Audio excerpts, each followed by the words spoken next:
watched your videos for some time now, and I've enjoyed listening to other stories and experiences. So I decided that I wanted to share some of my own. My childhood home was a very, very creepy house. I'd like to add some context to my family and the home itself before getting into a specific experience, as well as common occurrences in the home. To preface this, my family. I am one of 9 siblings, and 7 of us, not including my parents, lived in this house in the 90s until 2005-ish, when I was around 13. Then we moved. I had no idea about the dark history of the house, and that it was apparently very haunted until around that time when I was a teenager. So, at one point, the house was a bar, and sometime after that it was converted into a group home, and then finally into a house. There had been all sorts of incidents there, from deaths at the bar to a fire being set by one of the members of the group home. That person claimed that the voices of demons had told him to do it. There were a few deaths there as well, including a woman who had hung herself from the stairwell going up to the attic. All deaths, murders, etc. need to be reported when you're purchasing a home in New Jersey, where it may have affected the home itself. Obviously, something such as the fire. My parents inquired with the police department about any other incidents that had occurred there, which is how they found out that the group home was apparently run by Satanists, and that the last owners were into the occult, or they were witches, or something like that. Now, the home was quite large, 4 floors actually. A basement that my father was working on finishing. That was where my 2 oldest brothers' bedrooms were. The main floor, the second floor where my parents and my sister's bedroom were, and my bedroom were as well. And then an attic that spanned the length of the entire house, and that included my oldest sister's bedroom. As far as common shared occurrences in the home that my family all experienced, well, we had a refrigerator where we get frozen snack foods and leftovers, that sort of thing. The fridge was in the basement at the bottom of the stairs and to the left, and directly across from it was the boiler room, which was more of a doorless, long, dark, and narrow hall, no more than 5 feet wide and 12 feet deep, where the light fixture was always broken. Whenever we had to go down to the basement, whether it was alone to put away leftovers or to bring my father something he needed while he was working down there, we all got the same feeling of being watched from that boiler room. Not only did we feel like we were being watched from there, but there was something about the darkness of that room. It was unnaturally dark, even during the day or with all the other lights in the basement on. You could never see but maybe 2 feet into that room without a flashlight. I actively avoided that room if I could. It was incredibly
finished up around 10 p.m. We said our goodbyes and everyone went home. And when we got there, my mom and I went to unlock the front door while my dad was waking up my other siblings that had fallen asleep in the back of the van. Now, when you walked into the front door of the house, you could see directly up the stairs to the second floor. My mom and I walked into the house, and immediately through the darkness, I noticed a figure at the top of the stairs that looked exactly like Adam. The figure turned right and began walking down the upstairs hallway towards my bedroom. Because I was young and I didn't think anything of it at the time, I, assuming it was Adam, yelled out that he had better stay out of my room and away from my PlayStation, and I ran up the stairs to go after him. But when I got up the stairs and I turned on the hall light, there was nobody there, and there was nobody in my room. Confused, I went down to ask my mom where he had gone, and she said that I must have just been imagining seeing somebody because Adam had been teasing me and I was probably just tired.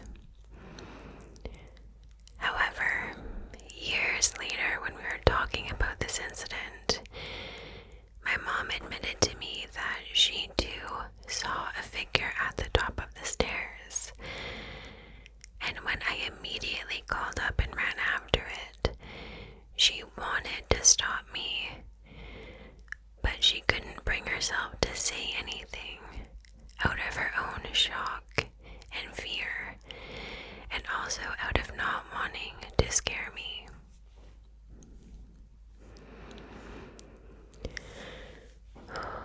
Thank you for reading and for all your effort that goes into your videos.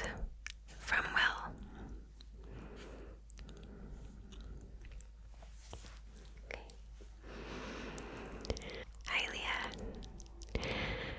First of all, I would like to say that I absolutely love your spooky stories. They're such a homely comfort for me, and I get super excited when I see a new post. It's difficult to explain properly, but they keep me at ease, especially during difficult times, so thank you. I have been wanting to email my personal experiences for a while. However, I have encountered so many unexplainable things over the years, and I have been struggling to choose what I thought would be an intriguing one. But this particular story plays in my mind. It happened when I was around 16 years old. I am now 31, yet I still find myself telling friends and family about this experience. One evening, my mom went out to the pub with her friends, and I was home alone. From what I can recall, the evening went as normal as evenings go. That was until it was time for bed. I feel it's important to note that at the time we lived in a bungalow, so with there being no stairs, you could pretty much hear everything that went on in every single room. I can't remember what time it was, but I was lying in bed trying to sleep when I heard my mom come back home. Firstly, I heard her heels as she walked through the kitchen. I then heard dishes clattering, the same sound that is made when dried dishes on the side are being put back into the cupboards. Lastly, I hear the dog gate. The dog gate we used to have made specific noises when opening and closing. A creak when squeezing the sides of the handle, a click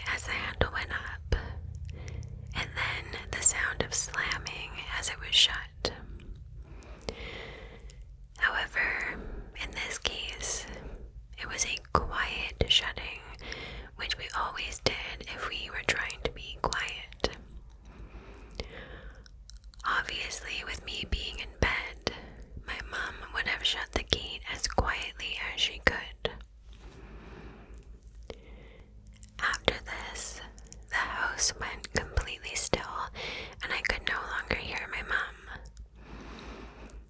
Her bedroom was not far from mine down a short hallway, so I can usually hear her getting ready for bed.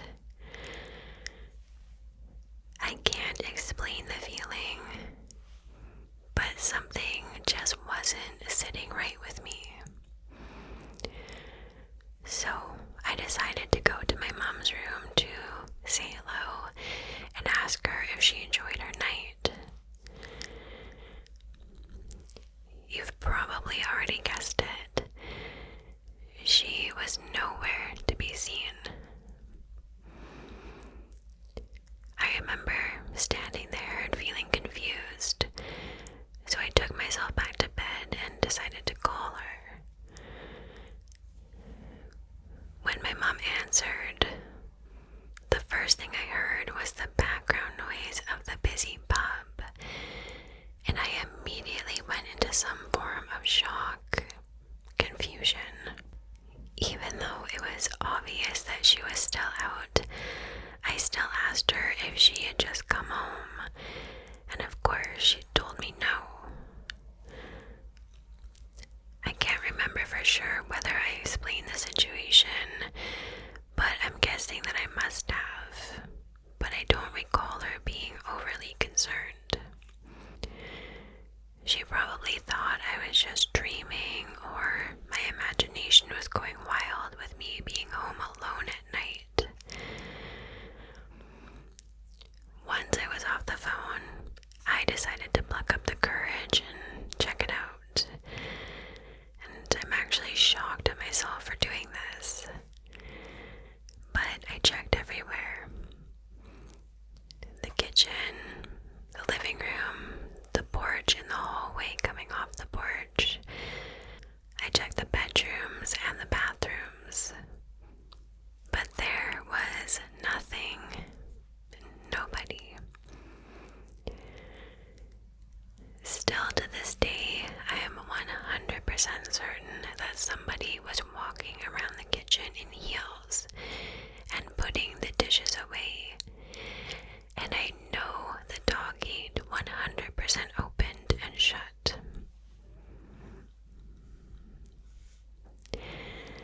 Thank you so much for reading.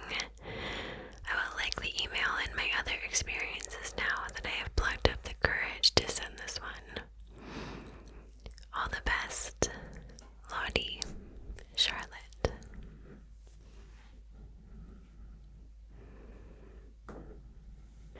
So I once house sat a very old manor home that was near the Mason-Dixon line. This location becomes important later on in the story.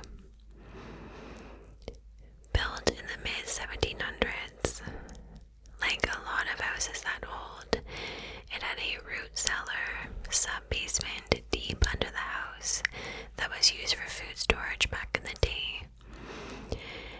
And I always just got the weirdest and most foreboding feeling walking past the door leading down to it. I never actually went down there though. It was a very big house that had many additions put on it over the years, so it had multiple alarm systems. And one night, the alarm system in the original part of the house, where the door to the root cellar was, would not stop going off. I probably got out of bed 7 or 8 times to enter the code to turn it off that night. It was an older alarm system, so I figured, it's probably just old wiring, or a part of it is going bad or something, and I didn't really think much of it other than being annoyed that it simply kept waking me up.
small figure run down the hallway leading to her bedroom, and she would say my name, wondering why I wasn't asleep, and then she would come check on me to only see me fast asleep. Orbs were caught frequently on disposable camera pictures, which our family was big on. Lots of disposable cameras in my childhood days.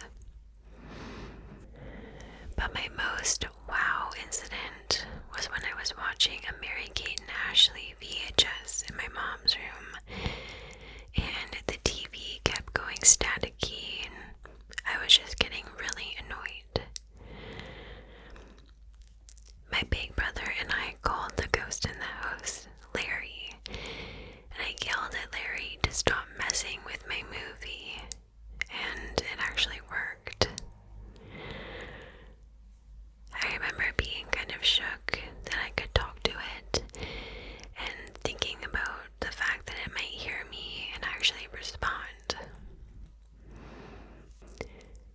Later on, we learned that my mom had asked our landlord if she knew about the paranormal activity, and she had confirmed that a young boy fell from the second-story window to his death. Growing up with a ghost really set my path into adulthood. I am now a very curious, spiritual, mystical individual. When you come into this world knowing undeniably that there's much more to life than most people are even comfortable considering, it definitely creates a fringe element of perspective. Kind of leaves you wondering what else there is. I always believed that my old childhood home was haunted, as me, my mom, my dad, my sister, and my aunt all had experiences there. My grandfather worked very hard to build the home and get everything set up, and we were inclined to believe that he kept watch over us regularly after his tragically early passing. None of his grandchildren ever got the chance to meet him. However, according to my mom, I had seen him sitting on his old wooden stereo that spanned the length of our dining room wall when I was a toddler.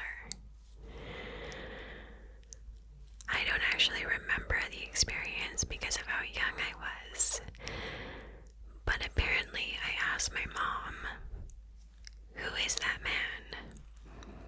And my mom responded with, "What man?" And I walked over to him, acted as if I was patting him on the leg, and I said, "It's okay, I see you."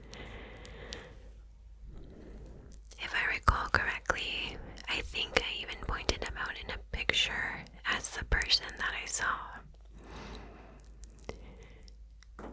There were several other minor instances that weren't too difficult to rationalize that occurred to all of us, but I'll share the spookiest thing that happened to me during my middle school years.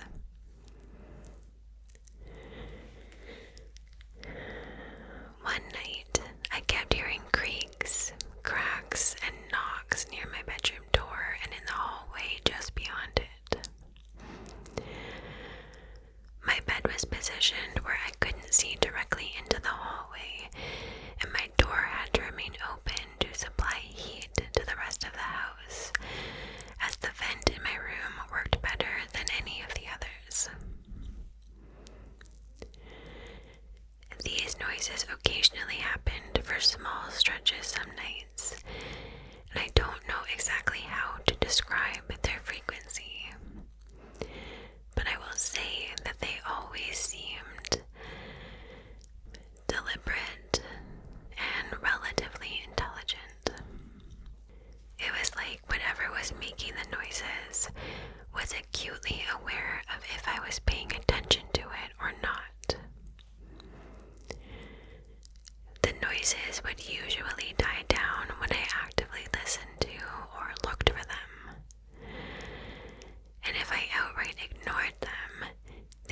usually stop after a bit, or I just fall asleep in spite of them. On this particular night, however, the noises were a little more aggressive, almost like there was a certain excitement to them. They continued for a few hours in the middle of the night while everyone else was asleep. I would say roughly from 10 or 11 p.m. to 1 in the morning when this took place. I could not sleep at all, and every time I started to drift off, the noises became much heavier. So I figured that I would read a book to make myself sleepy.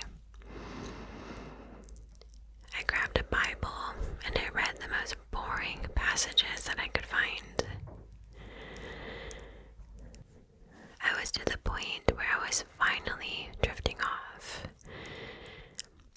And every single time I began to doze, I would be woken up by these noises.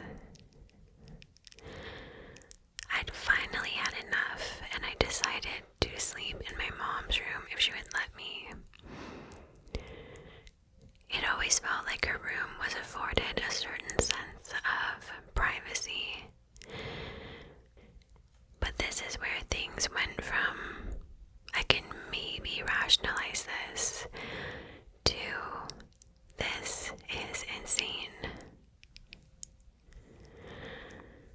I closed my book. I set it on my nightstand. I got up and I began walking to the door when I started hearing crinkling behind me. Us kids had ruined a mattress or two in the past by spilling stuff on them, so the plastic wrapping was left on our current ones for easier cleanup and to avoid having to buy new ones in such cases. Now sometimes there would absolutely be a little crinkling heard after getting up off of it, but this time it was quite a bit louder and it lasted for too long. I got to my door. I realized that the crinkling noise was continuing, and curiosity got the better of me. I turned around and I could see the material moving on the side of the mattress.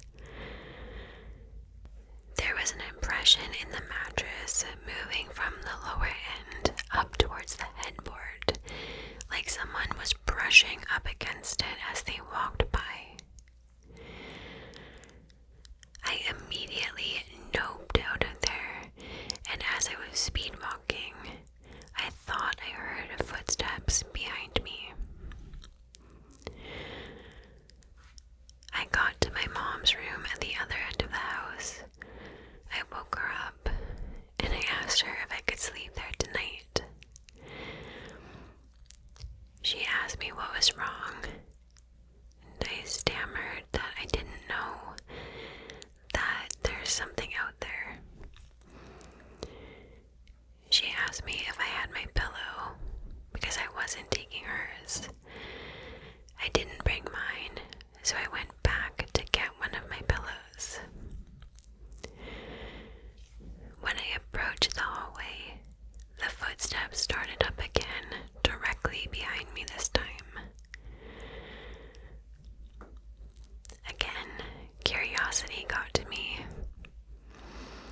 I've always been fascinated by the paranormal, but part of me was also hoping with every fiber of my being that I could just find a rational explanation. I stopped halfway down the hallway and I listened, thinking maybe it's just the echo of my own footsteps or something like that. As soon as I stopped, I heard another 2 steps behind me that sounded like it was getting closer. I stayed still for a split second, but when I was maybe only a foot away from me, I stopped worrying about not waking anyone else up and I sprinted to my bed. I snatched a pillow and then I sprinted back to my mom's room, hearing extra footsteps in the hallway, all the way up until I got close to the door. I fell asleep probably close to a half an hour later, and the next day I tried to just let it go. Not necessarily forget about it, but just not let it get to me. After all, I never explicitly felt threatened by a presence in the house. I'd been spooked a few times, but that was the closest it ever felt like it was specifically messing with me. I didn't realize until after getting back home from school the next day and hearing my mom on the phone that it was my grandmother's birthday. Something that I learned years later as an adult was that my grandfather always loved celebrating and making a big deal of my grandma's birthday. Maybe he was just celebrating that particular night, or in his own way was somehow preparing for her birthday the next day. But certain things began to make a lot of sense in hindsight, as around that time of year was when I would tend to have more of my unexplained experiences. This happened when the family and I returned home from vacation, and it was late at night. We were unloading the car and in different places in our front yard. I was on our porch, and my husband and 2 children were in the process of getting bags from the car in our driveway when our dog started to bark. We all simultaneously looked towards him, and then in the direction of his view. All 4 of us saw very clearly a shadow figure of what appeared to be an old man in a hat. Kind of like a railroad conductor vibe. And he was walking from the front of our yard to the back. Our dog followed, but would not go into the dark backyard. We all just looked at each other, completely confused, and we all agree on the details. I did my own lighting tests to see if we had actually seen a real shadow of someone, but the lighting and the position and location where this took